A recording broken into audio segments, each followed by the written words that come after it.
இன்னைக்கு ரொம்ப ஹெல்த்தியான அரிசி உருண்டை எப்படி செய்யறதுன்னு பார்த்தரலாம். நான் இன்னைக்கு ஒரு 1/2 கப் அரிசி எடுத்திருக்கேன். அதை வந்து நல்லா ரோஸ்ட் பண்ணிக்கலாம். நல்லா ப்ரௌன் கலர் வர்ற மாதிரி ரோஸ்ட் பண்ணி எடுத்து மிக்ஸி ஜாரில் போட்டு நல்லா பொடிச்சு எடுத்துக்கலாம். அடுத்ததாக ஒரு பேனில் ஒரு 2 ஸ்பூன் நெய் மட்டும் விட்டுட்டு துருவன தேங்காய் வந்து அந்த நெய்யிலேயே நல்லா ரோஸ்ட் பண்ணி எடுத்துக்கோங்க.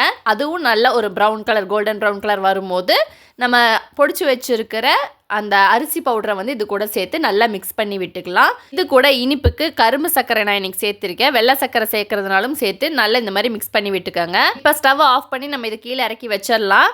இது கூட நான் காய்ச்சின சூடான பாலை வந்து சேர்த்திருக்கேன். இந்த மாதிரி ஃபஸ்ட்டு ஸ்பூனில் வச்சு இந்த மாதிரி கிளறி விட்டுக்கோங்க.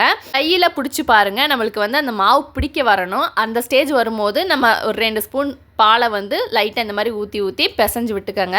இப்போ வந்து நல்லா உருண்டை பிடிச்சி லட்டு மாதிரி எடுத்துக்கலாம். நல்ல ஹெல்த்தியான ஸ்நாக்ஸ் ரெசிபி குழந்தைங்களுக்கு ரொம்ப பிடிக்கும். ட்ரை பண்ணி பாருங்கள். நம்ம சேனல் பிடிச்சிருந்தா கண்டிப்பாக சப்ஸ்கிரைப் பண்ணுங்கள்.